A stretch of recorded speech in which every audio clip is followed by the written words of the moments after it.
Today is October 6th. Today's quote is entitled, "I am not my resentment." I am not my resentment, rather I observe my resentment. I am not resentful, rather I feel resentful.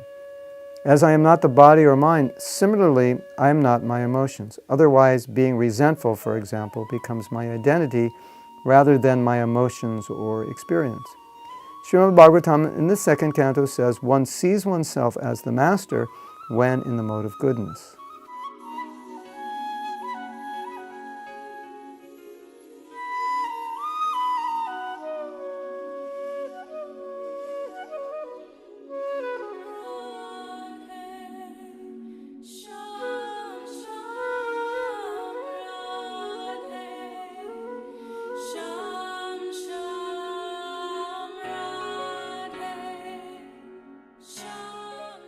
We say, I'm angry.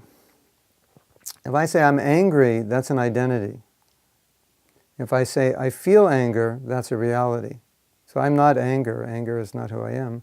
I'm spirit soul. But I feel angry.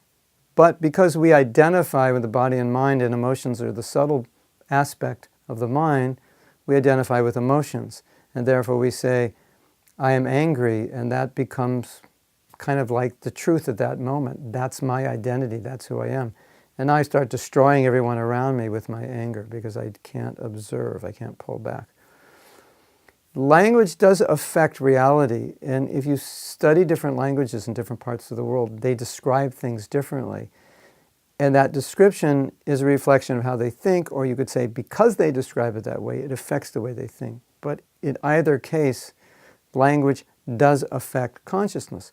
So if I say, I'm feeling angry, I'm observing my anger, I'm noticing my anger, that's different than saying I'm angry, because it defines you as the observer. And that's why this verse in the Bhagavatam is there. Drishtva eva manishvare, that he is the master or the observer. The soul is we say Krishna is the master, but the soul is also the master within the body. And the soul is the master because he sees and observes the thoughts and the feelings, and of course observes and experiences consciously his body. So he's the master. He is not those things. So this is something that will help us on the level of controlling ourselves, especially controlling emotions. If I can just observe, this is what I'm feeling, but it's not me. It's like if you're holding a pencil in your hand, and let's say the pencil is your anger. You can let the anger go because you're just holding it. You're observing it. You're feeling it. It's not who you are. And that can help a lot. And sometimes in relationships, when you're upset, you might want to tell a person, I'm feeling upset about what you're doing, as opposed to yelling at them. Because when you're yelling at them, you've become the anger. The anger has embodied you entirely, as opposed to, this upsets me, I'm feeling upset about this. So you're observing your feeling, but you're not giving into your feeling. Isn't that interesting? And then, when you observe those feelings that way, you can start talking about them and asking yourself, am I willing to let this feeling go? Can I just let this go right now? Because I am the master. Same thing, last verse, Bhagavad Gita. Not last verse, Bhagavad Gita. Third chapter of Bhagavad Gita, last verse. Where Krishna is talking about the body, mind, senses, intelligence, and soul, and understanding that I am not mind, intelligence, or soul, so I'm above it. And because I'm above it, they don't have to control me, but I can control them. It's the same idea. You see yourself as the master. So we can see that often we don't see ourselves as the master. We allow emotions and thoughts to become our identity. And so, therefore, we speak that way.